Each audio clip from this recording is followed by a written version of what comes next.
साईं आपके लिए कॉल है। करीम सुबह सुबह अजमेर के सर पर खड़ा होते बोला तो अजमेर ने नागवारी से उसे देखा था। लाओ। अजमेर ने हाथ बढ़ाकर कहा तो करीम ने फ़ोन इसे पकड़ा दिया। फ़ोन को कान से लगाते इसने अपनी शॉल दुरुस्त की, मगर आगे से जो खबर इसे मिली वो इसके होश ठिकाने लगाने के लिए काफ़ी थी। वो अब तक बेयकीन था और इसे यकीन ही नहीं आ रहा था कि जो दूसरी जानिब से सुनाया गया है वो ठीक है। तुम्हारा दिमाग सही है? तुम्हें पता भी है कि तुम क्या कह रहे हो? अजमेरी एकदम उठकर खड़ा होता गुस्से से धाड़ता हुआ बोला था। फिर गुस्से से पागल होते उसने मोबाइल फ़ोन ज़मीन पर दे मारा, जो टूटकर दूर जा गिरा। उसके गुस्से से करीम घबरा गया। अब अगर उसको पता चला तो वो मुझे जान से मार देगा, अजमेर ने अपने बालों में हाथ फेरते परेशानी से कहा। क्योंकि वो जानता था जिसका ये काम है वो अपना इतना बड़ा नुकसान होने पर चुप नहीं बैठेगा, बल्कि वो तो इसे ज़मीन में गाड़ देगा।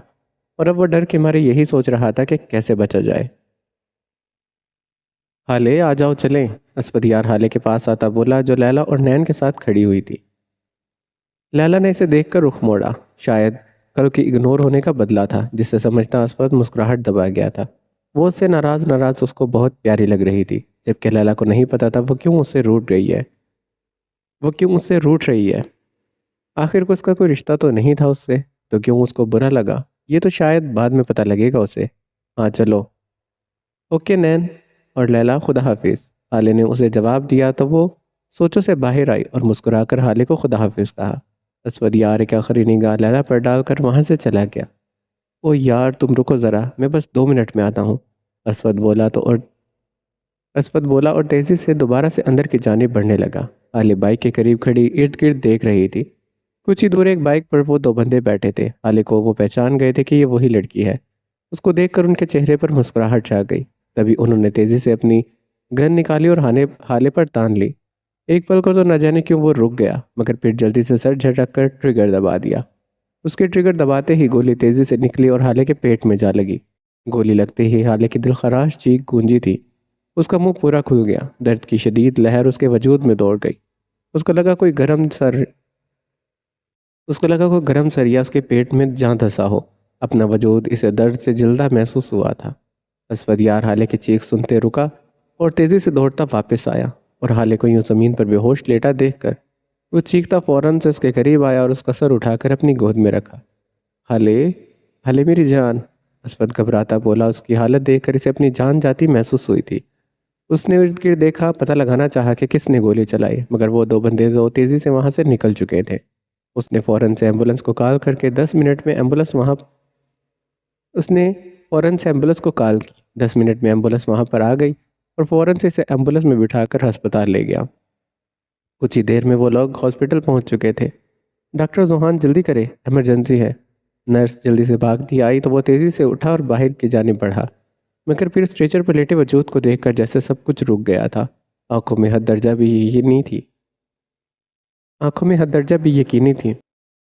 खून में लथपथ इसके वजूद को देखकर उसे अपनी सांसें रुकती महसूस हुई थी। यूँ लग रहा था जैसे अभी धड़कन रुक जाएगी। डॉक्टर प्लीज़ मेरी बहन को ठीक कर दे।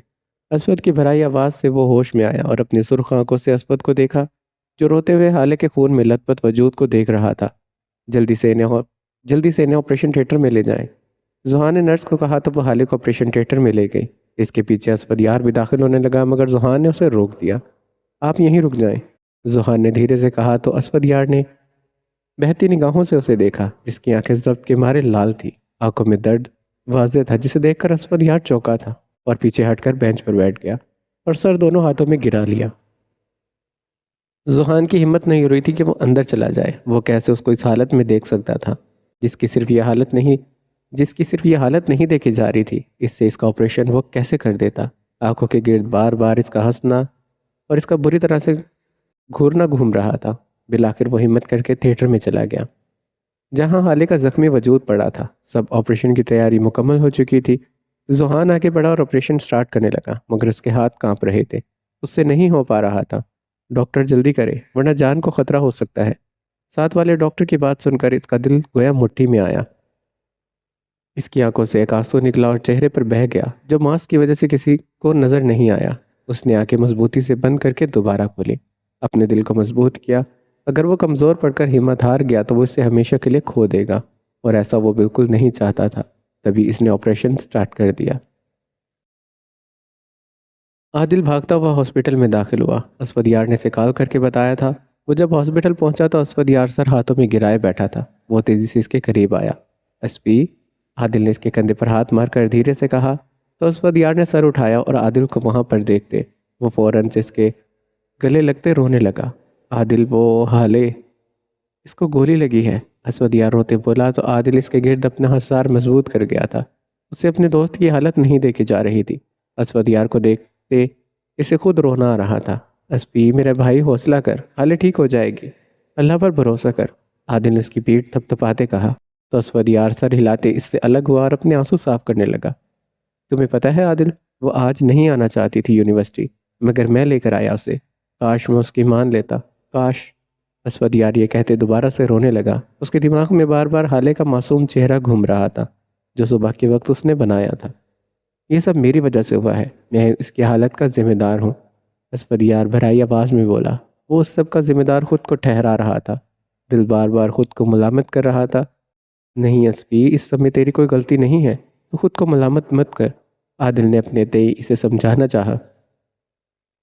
जिसने भी ऐसा किया है वो इसे छोड़ेंगे, जिसने भी ऐसा किया है इसे छोड़ूंगा नहीं मैं, असवद ने अपनी मुट्ठियों को जोर से भींच कर कहा।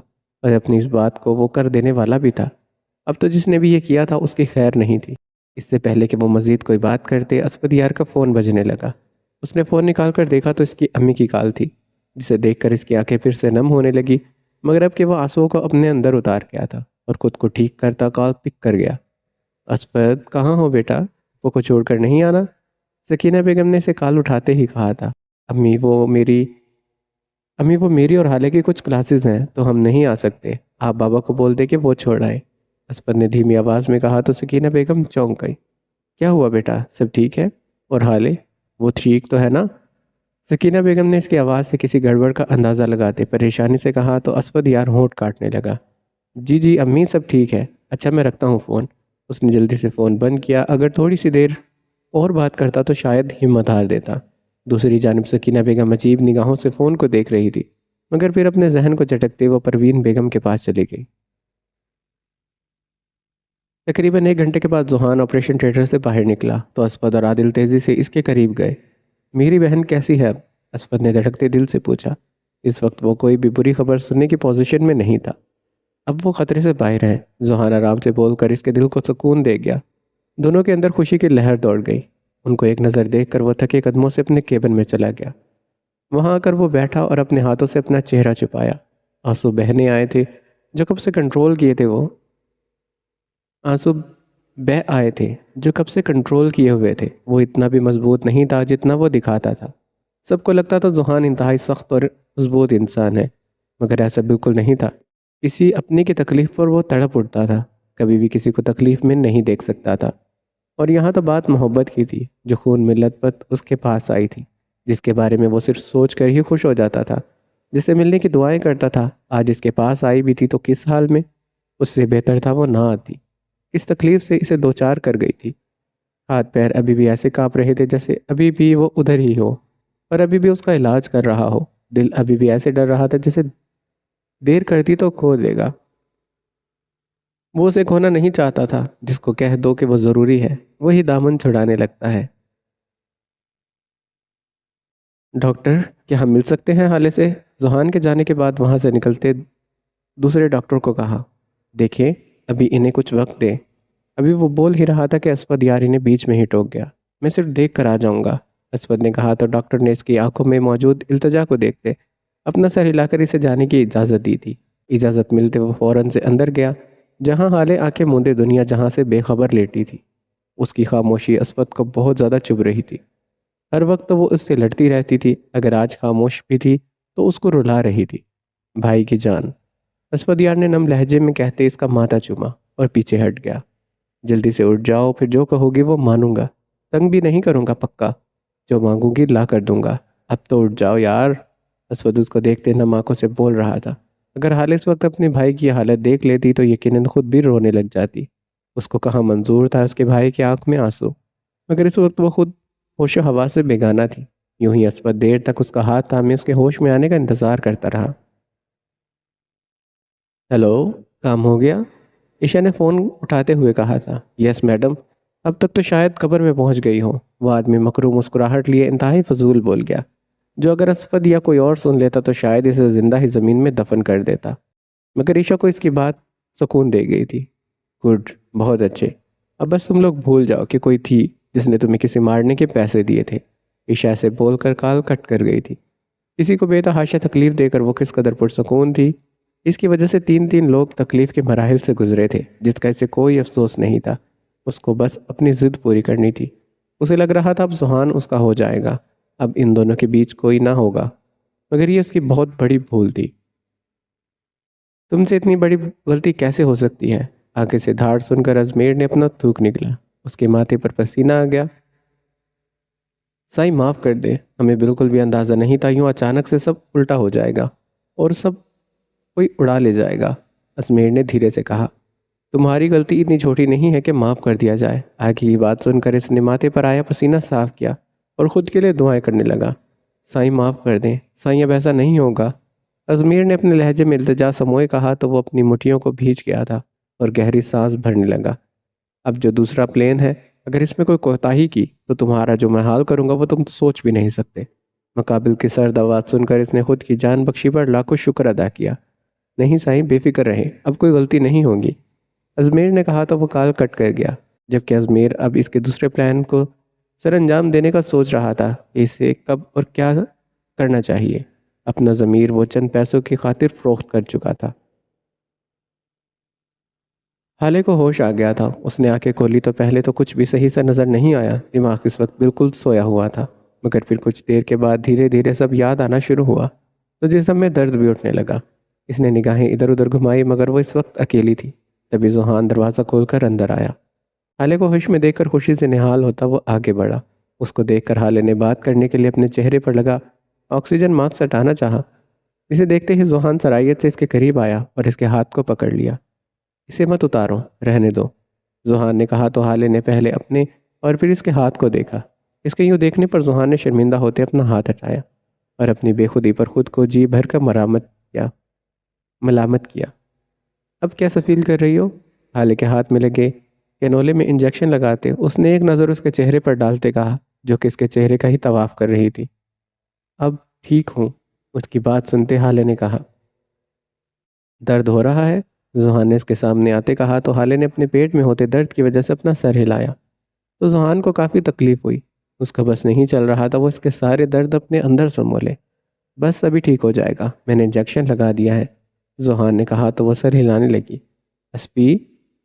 नज़रें इधर उधर घुमाते उसने पूछा था। वो अभी बाहर गया है, आ जाता है थोड़ी देर तक, जुहान ने जवाब दिया और इससे पहले कि वो कुछ बोलती दरवाजे से असफद यार अंदर दाखिल हुआ और हाले को होश में देखकर खुशी से उस तक आया। हाले मेरी जान। असफद इसके करीब आते इसका माथा चूमते बोलने लगा। दर्द तो नहीं हो रहा कहीं? अगर हो रहा है तो बता दो, असफद ने परेशानी से पूछा। उसकी इतनी परेशानी पर वो मुस्कुरा दी थी।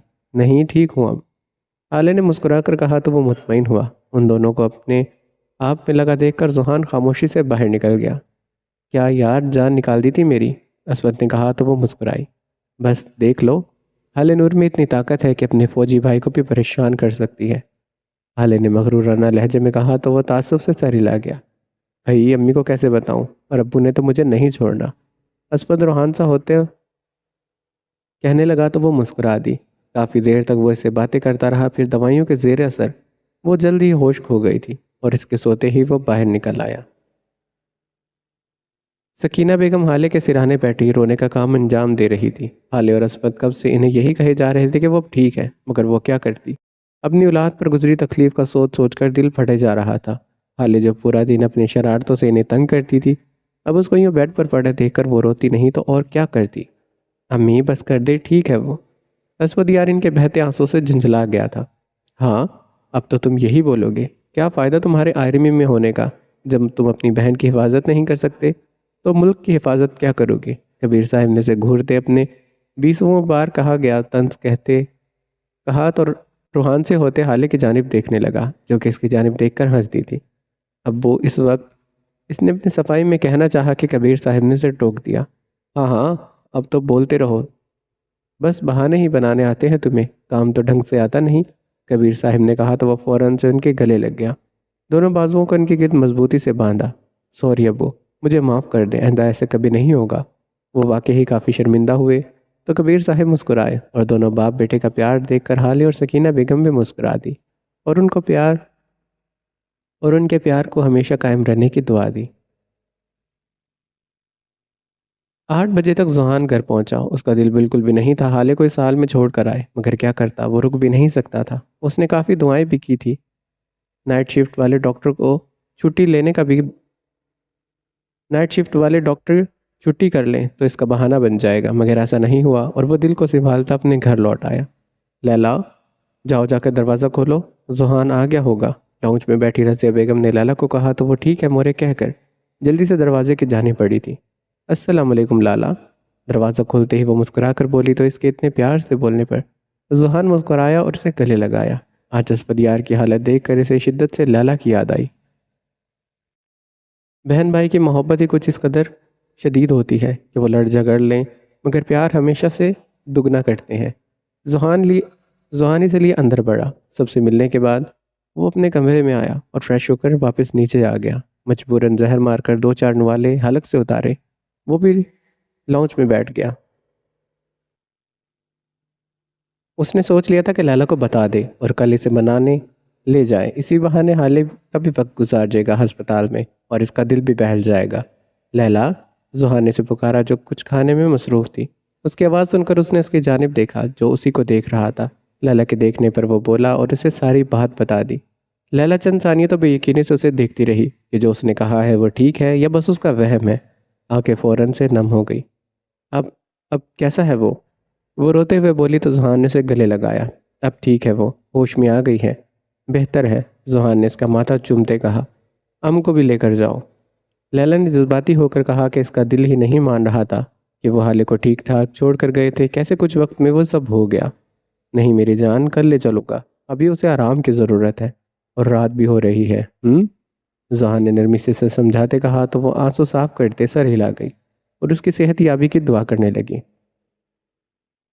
आधी रात को वो कमरे से बाहर निकल गया। कुछ ही देर में वो यूनिवर्सिटी के सीसीटीवी फुटेज निकाल कर बैठा था जिसमें साफ नजर आ रहा था कि 2 आदमी बाइक पर बैठे कब से इंतजार कर रहे थे और हाल के निकलते ही वो मौका पाते शूट कर गए और फिर तेजी से फरार होते वो नजर आए थे। अच्छा था कि बाइक का नंबर प्लेट वाज़ह नज़र आ रहा था। इसने फ़ोन उठाते अपने दोस्त को कॉल की। वो जानता था इस वक्त वो जाग रहा होगा और यही था, आगे से फ़ौरन से कॉल उठा ली गई। हाँ हेलो यार, ये नंबर प्लेट सेंड कर रहा हूँ, पता लगा किसकी है और लोकेशन भी फ़ौरन से सेंड कर मुझे, इसने कहा। बस ठीक है, मैं बताता हूँ कुछ देर तक, उसके दोस्त ने कहा तो वो शुक्रिया बोलकर कॉल डिस्कनेक्ट कर गया। उसने ठान लिया था कि एक बार पकड़ ले ऐसी सजाएं देगा कि अपनी मौत की दुआएं मांगते फिरेंगे, मगर मौत नसीब नहीं होगी। असवद इस वक्त कुछ देर तक कॉरिडोर में घूमता रहा कि इसके मोबाइल पर नोटिफिकेशन आया। उसने खोला और उसके दोस्त का मैसेज था जिस पर इन दोनों आदमी की सारी डिटेल्स थी। वो जल्दी से बाहर आया और बाइक पर बैठकर उसी जगह निकल गया जहां लोकेशन सेंड की गई थी। वो जगह अस्पताल से कुछ ज़्यादा दूर नहीं थी। कुछ ही देर में वो वहां तक पहुंच चुका था। वो एक छोटा सा घर था जिसके बाहर बहुत सारा गंद पड़ा था और शीशे की टूटी बोतलें थी जिससे कुछ ज़्यादा ही गंदी बदबू आ रही थी। उसने बाइक से उतरकर इधर उधर देखा जहाँ कोई नहीं था। चारों सू खामोशी का राज था। असवद यार ने एक नज़र घर की दीवार को देखा जो कुछ ज़्यादा बड़ी नहीं थी। इसने अल्लाह का नाम लेकर अपने कदम बढ़ाए। इसने दीवार फलांग कर इधर उधर देखा मगर कोई नहीं था। इसने घर में अपने कदम बढ़ाए जहाँ एक कमरे से आवाज़ आ रही थी। जब वो अंदर गया तो 2 आदमी नशे में धुत अजीब व गरीब आवाज़ें निकाल रहे थे, साथ ही पागलों की तरह कहके भी लगा रहे थे। उनको देखकर असवद यार को हाले की हालत याद आई जो इनकी वजह से हुई थी। इसकी जान से प्यारी बहन को इतनी तकलीफ सहनी पड़ी सिर्फ और सिर्फ इनकी वजह से। ये सोचते असवद यार ने गुस्से से अपनी मुठियां भींच ली और तेज़ी से आगे बढ़ा। उसको देखकर 2 आदमी चौंक गए और धुंधली आंखों से उसे देखने लगे। अबे ओ, कौन है तू और अंदर कैसे आया? उनमें से एक आदमी असफदयार को देखते लड़खड़ाते लहजे में पूछने लगा। असफदयार ने बिना इसके जब असफदयार ने बिना इसकी बात का जवाब दिए अपने कदम इसकी जानिब बढ़ाए और एक ज़ोरदार मुक्का इसके मुंह पर रसीद किया। मुक्का पड़ते ही वो लड़खड़ा कर गिर पड़ा। सारा नशा उतरता महसूस हुआ था। उसके बाद असफद ने इसके बाद असफद यार ने इस दूसरे को भी कुछ इसी तरह से मारा कि दोनों होश की दुनिया में लौट आए और अपना बच बचाव करने लगे। कुछ ही देर में असवद यार ने दोनों की अच्छी खासी दुर्गत बना दी और वो दोनों इससे माफ़ी मांगते खुद की जान बख्शी की दुआएं मांग रहे थे। तुम जो भी हो प्लीज़ हमें माफ़ कर दो, उनमें से एक ने निढाल होते हाथ जोड़ते कहा तो असवद यार रुक गया। आज तुमने एक लड़की को गोली मारी, जल्दी बताओ किसके कहने पर किया है ये सब। असवद जानता था ये काम किसी और का करवाया गया है, वरना हाले के किसी से क्या दुश्मनी। बताते हैं। ईशा ईशा जहांगीर ने करवाया है ये सब। वो बिजनेसमैन की बेटी ईशा। अब हमें छोड़ दो। उ- उन आदमी ने अपनी खैरियत जानते जानते जल्दी जल्दी बताया तो वो हैरान हुआ कि ये सब एक लड़की ने करवाया है। अब इस लड़की का हाले से क्या ताल्लुक है, वो तो हाले ही बताएगी। हाँ चलो छोड़ कर आता हूँ तुम्हें। असवद यार दांत पीसते इन दोनों का कॉलर पकड़े घसीटते हुए करीब के पुलिस स्टेशन ले आया और तेज़ी से इन दोनों को ज़मीन पर फेंक दिया। अगर ये दोनों मुझे पुलिस स्टेशन से बाहर नजर आए तो तुम लोग अपनी खैर मना लेना। असवद यार ने अपना कार्ड निकाल कर दिखाया तो सब इसे सल्यूट करते सीधा खड़े हुए और असवद यार की बात पर सीरियस और असवद यार की बात पर यस सर कहते इन दोनों का कॉलर से पकड़कर लॉकअप में बंद कर दिया। इसके बाद असवद यार वापस अस्पताल आया। जोहान लाला जल्दी चलो ना, लैला बैठते हुए बेचैनी से बोली। सुबह ही सुबह वो नैन को भी कॉल कर चुकी थी। नैन को भी यकीन ही नहीं आया था कि वाकई में हाले को गोली लगी है। अब जोहान के अस्पताल जाते ही वो दोनों इसके साथ जा रही थी। जल्दी तो जोहान को भी बहुत थी, मगर लैला को कुछ शायद ज़्यादा ही जल्दी थी। भाई सब्र कर जाओ, गाड़ी है, हवाई जहाज़ थोड़ी ना है। जोहान ने इसकी जल्दी पर चोट करते कहा तो वो मुंह बना गई। लाला सब्र ही तो नहीं हो सकता ना, लैला ने मुंह बिगाड़ कर कहा तो जोहान चुप कर गया और खामोशी से ड्राइविंग करने लगा। कुछ ही देर में वो लोग अस्पताल पहुंच गए थे। फिर सुहान इन्हें रूम में ले गया जहां हाले एडमिट थी। इन सब को इस रूम के पास छोड़ने के बाद सुहान वहां से चला गया और वो दोनों अंदर रूम में इंटर हो गई। हाले अंदर आते ही लैला बोली तो असवद और हाले का ध्यान उनकी जानिब गया। सकीना बेगम को असवद यार घर भेज चुका था क्योंकि वो कल के इधर थे, तो असवद ने इन्हें कहा था कि वो थक जाएंगे, घर चले जाए, हाले का ख्याल वो रख लेगा। पहले पहल तो वो नहीं माने, मगर फिर असवद यार और हाले के बेहद इसरार पर वो दोनों चले गए। लैला, नैन, हाले हैरत से इन्हें देखने लगी। लैला असवद यार को नज़रअंदाज करती सीधी हाले के पास जाकर खड़ी हुई, जबकि असवद यार तो बस उसे ही देखे जा रहा था। ये तुमको क्या हुआ है हाले? हाले के पास खड़े होते वो नम आंखों से बोली। नैन की भी आंखें हाले को यूं इस तरह बेड पर पड़े देखकर खुद ब खुद नम हो गई थी। कुछ नहीं हुआ यार, ठीक हूँ मैं। तुम दोनों रो तो ना? हाले ने हंसते हुए ने अपने ठीक होने का यकीन दिलाया तो वो दोनों चुप कर गई। किसने किया है ये? हमको बताओ, हम छोड़ेगा नहीं उसे, लैला ने अपनी आंखों में गुस्से लिए कहा तो असफद और हाले मुस्कुराहट दबा गए थे, जबकि नैन ने लैला की बात पर ज़ोर शोर से सर हिलाया, गोया उसका साथ दिया हो। हाँ भाई हाँ, बताओ अपनी बहादुर दोस्त को, उसने छोड़ना नहीं है उसे। इसकी बात सुनकर असफद ने कहा तो लैला ने इसे इग्नोर ही किया। जवाब देना इसे लाजिम नहीं समझा था, जबकि इसके जवाब न मिलने पर हैली और नैन और ख़ुद असफद यार भी हैरान था कि आज लैला ने इसकी बात का जवाब नहीं दिया है, वरना तो हर वक्त वो उससे लड़ने को तैयार रहती थी। फिर हाले और नैन और लैला आपस में बातों में मसरूफ़ हो गए। एक दो मरतबा जोहान भी आया उसको चेक करने और फिर उसे देख कर वापस चला गया। असवद यार इन बातों से तंग आकर मोबाइल यूज़ करने लग गया। तुम रुको ज़रा, मैं जोहान लाला से बात करके आता हूँ, लैला ने कहा तो वो दोनों सर हिला गई और लैला वहाँ से बाहर निकल आई। इसके निकलते ही असवद यार ने अपने फ़ोन के रिंगटोन लगाई और यूं दिखाया कि इसकी कॉल आ रही है, और वो भी बाहर निकल आया। उनके जाते ही नैन और आले बातों में मसरूफ़ हो गई। लैला असवद इसे पुकारने लगा तो वो रुक गई, मगर मुड़कर नहीं देखा। तुम नाराज़ हो मुझसे? असवद ने इसके सामने आते पूछा था। नहीं, हम क्यों नाराज़ होगा तुमसे? लैला ने निगाहें चुराते इधर उधर देखते कहा था। मगर मुझे ऐसा क्यों लग रहा है कि तुम मुझसे नाराज़ हो? असफद ने एक आईब्रो चुकाते से कहा था। तुमको गलत लग रहा है, हम नाराज़ नहीं हैं, लैला ने कहा, मगर पता नहीं क्यों ये सब कहते इसके लहजे में खफगी दर आई थी, जो असफद ने महसूस कर ली। असफद यार को इस पर जी भर कर प्यार आया था। आई एम सॉरी, अगर जाने अनजाने में मेरी कोई बात बुरी लगी हो तो उसके लिए मुझे माफ़ कर दो, असफद ने कान पकड़ते मासूम शक्ल बनाकर कहा तो वह हैरत से इसे देखने लगी। इससे असफद यार से इस चीज़ की हरगिज़ उम्मीद नहीं थी। हम हमने माफ़ किया, तुम ये नहीं करो, लैला ने जल्दी से आगे बढ़ते इसके हाथों को नीचे करते कहा और तेज़ी से वहाँ से निकल गई। डर था कि अगर थोड़ी देर भी ज़्यादा रुकती तो शायद खुद को इसके पास छोड़ आती, अपना आप इसमें खो आती। उसकी आंखें जो अब डुबा देने का हौसला रखती, इनमें नज़र चुराते वो चली गई। मगर ये भूल गई थी कि खुद को इसके पास तो वो कब का छोड़ आई थी। मोहब्बत तो दस्तक दे चुकी थी, दिल पर बस एहसास होना बाकी था।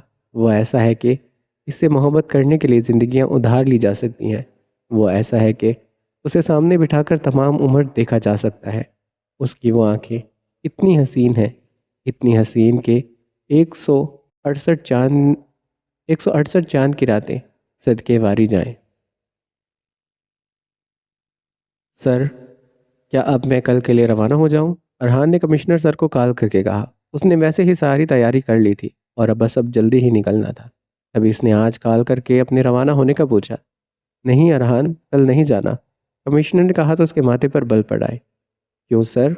अरहान ने उलझ कर पूछा। एक्चुअली ये एक छोटा मिशन नहीं है, एक बड़ा मिशन बन गया है। इसके लिए आपके साथ हमारा एक एजेंट है, वो भी जाएंगे। उनके यहाँ कोई इशू हो गया है तो बस 1-2 दिन तक आप दोनों ने साथ जाना है। प्लान वो सारा आपको समझा देंगे। कमिश्नर सर ने सारी तफसील से इसे आगाह किया तो वो ये सर कहकर कॉल कट कर गया था। अब बस ये था कि इसे इस एजेंट के फ्री होने का इंतज़ार था, जो कि असफंद ही था। फिर वो जल्दी से अजमेर को पकड़कर इसे सलाखों के पीछे कर देना चाहता था। हाले, तुम किसी ईशा को जानती हो? असफंद ने पूछा तो हाले को इंजेक्शन लगाते जोहान ने हैरत से उसे देखा, जबकि हाले ने नासमझी से उसे देखा। ईशा जहांगीर? जोहान ने पूछा तो असफंद ने हैरान होकर सर हाँ में हिलाया। आप जानते हैं इसे? असफद ने इससे पूछा। हाँ, वो एक साइको लड़की है, अमीर माँ बाप की बिगड़ी औलाद। मगर आप क्यों पूछ रहे हैं उसका? जुहान ने कहते साथ सवाल किया। क्योंकि हाले पर गोली किसी और ने नहीं बल्कि उसी ने चलवाई है। असफद ने कहा तो जुहान के साथ साथ हाले भी हैरान हुई कि जिस लड़की को वो जानती नहीं वो इसे मारने की कोशिश क्यों कर रही है। वो काफ़ी अरसे से मेरे पीछे पड़ी है, मैंने इसे हर बार रिजेक्ट किया मगर वो नहीं सुनती। उस दिन अस्पताल में मुझे नूर के साथ देखकर उसने पता नहीं क्या समझा कि अब उसे मारने की कोशिश की है। जुहान ने दांत पीसते कहा। उसका बस नहीं चल रहा था, ईशा इसके सामने आती तो वो उसका मुंह थप्पड़ों से लाल कर देता। बस डॉक्टर, आप फिक्र नहीं करें, उसको कैसे सीधा करना है ये आप मुझ पर छोड़ दें। अब ये कभी मुड़ कर नहीं देखेगी। असवद ने शैतानी मुस्कुराहट से जाकर कहा। उसके दिमाग में इस वक्त क्या चल रहा था वहाँ कोई नहीं जानता था। नूर, क्या हुआ? कहीं दर्द हो रहा है क्या? जुहान यकटक एक जुहान इसे यकटक छत को घूरते साथ अपने लब काटते देखकर परेशानी से बोला तो हाले ने इसकी जानिब देखा, जिसके चेहरे पर फिक्रमंदी के तासुरात साफ नजर आ रहे थे। और वो क्यों थी ये बात वो नहीं जानती थी। नहीं डॉक्टर, ठीक हूँ मैं, बस हल्का सा दर्द है, हाले ने कहा तो इसने लब भींच कर सर हिलाया और इसकी रिपोर्ट्स देखने में मसरूफ़ हो गया। आप मुझे एक बात बताएं, हाले ने इसकी जानिब देखते कब से अपने मन में मचलता सवाल पूछा तो उसने हाले की जानिब देखा। जी पूछे। सुहान एक नज़र इसके मनमोहने से चेहरे को देखकर दोबारा से अपनी निगाहें इस पर से हटाकर फाइल पर मरकूज कर गया था। आप मुझे नूर क्यों कहते हैं? सब हाले कहते हैं तो आप भी हाले कहें ना। हाले ने कहते अपनी नासमझ नज़रों को इसी पर मरकूज रखा। उसकी बात सुनकर जुहान के चेहरे पर मुस्कुराहट आई। क्योंकि सब आपको हाले बुलाते हैं इसलिए मैं आपको नूर बुलाता हूँ, ताकि मेरी पुकार आपके दिल तक रसाई हासिल करे। जुहान ने मुस्कुराकर गंभीर लहजे में कहा। उसकी बात सुनकर हाले का दिल जोर से धड़का। अपने दिल की बदलती हालत पर इसने फौरन से जुहान की जानिब से अपनी निगाहें हटाई और इसकी यूं निगाहें चुराते देखकर जुहान की मुस्कुराहट मज़ीद गहरी हुई थी। ये अभी मैं आपको इंजेक्शन लगाने लगा हूँ जिससे पेन ख़त्म हो जाएगा, ओके? जुहान ने इंजेक्शन उठाते कहा तो हाले ने सहमी निगाहों से उसे देखा। उसकी आंखों में मौजूद खौफ जुहान ने महसूस किया था। कुछ नहीं होगा, इस कैनोले में लगाऊंगा, पता भी नहीं लगेगा। बाजू में नहीं लगा रहा, जुहान ने नरमी से कहा तो उसने सर हिलाया। जुहान के इंजेक्शन लगाने के बाद उसने सुक्का सांस लिया। वाकई इसको दर्द भी महसूस नहीं हुआ था। चलो अब तुम आराम करो, असफद अभी आ जाता है थोड़ी देर तक। उसको एक आखिरी नज़र देखकर वो वहाँ से चला गया। एक तो इनकी समझ में नहीं आती, कभी आप करते हैं कभी तुम। उसके जाने के बाद हाले मुंह बनाकर बुड़बुड़ाई और आंखें बंद कर ली। हाँ बंदा, तुमने चुन लिया क्या करीम? अजमेर करीम के पास आते इसके कंधे पर हाथ मारते रोबदार लहजे में बोला। जी साईं, देख लिया है, बाहर ही खड़ा है, बहुत ही काम का है। बुलाऊं क्या साईं? करीम ने सर झुकाकर कहा। हाँ हाँ बुलाओ, अजमेर ने अपने मुँह चौकताव देते कहा। तो करीम ने वहाँ खड़े आदमी को इशारा किया जो कि इसके इशारे को समझता सर हिला गया था। ये रहा साईं। करीम की आवाज़ पर इसने इस लड़के की जानिब देखा जो हाथ बांधे नीचे की जानिब देख रहा था। हाँ भाई, तुम्हें पता है ना कि तुमने क्या करना है? अजमेर ने कहते अपनी शॉल को दुरुस्त किया। जी साईं, मुझे पता है मैंने क्या करना है, उस लड़के ने इसी अंदाज में जवाब दिया तो अजमेर सर हिला गया। आज से ठीक 3 दिन के बाद तुमने ये काम करना है, और अगर कोई गलती हुई ना तो फिर देखना, तुम्हारा और तुम्हारे ख़ानदान का नामो निशान मिटा दूंगा मैं। एकदम अपने लहजे में सर्दपन समोते इसने कहा तो वो लड़का डरते हुए सर हिला गया था। अब जा यहाँ से, मेरे सर पर ही खड़ा रहेगा क्या? अजमेर ने नहायत ही बदतमीज़ी से इसे वहाँ से जाने को कहा तो वो उसकी बात सुनकर वहाँ से चला गया। और अजमेर दोबारा से अपने करने वाले इस खुदकश हमले के बारे में सोचने लगा। चंद पैसों के लिए वो अपनी दुनिया और आखिरत सब खराब कर रहा था, जिसका इसे अंदाज़ा था, मगर शायद वो फिर भी अनजान बन रहा था। वो शायद मौत की खबर होते हुए भी इससे बेखबर बन रहा था।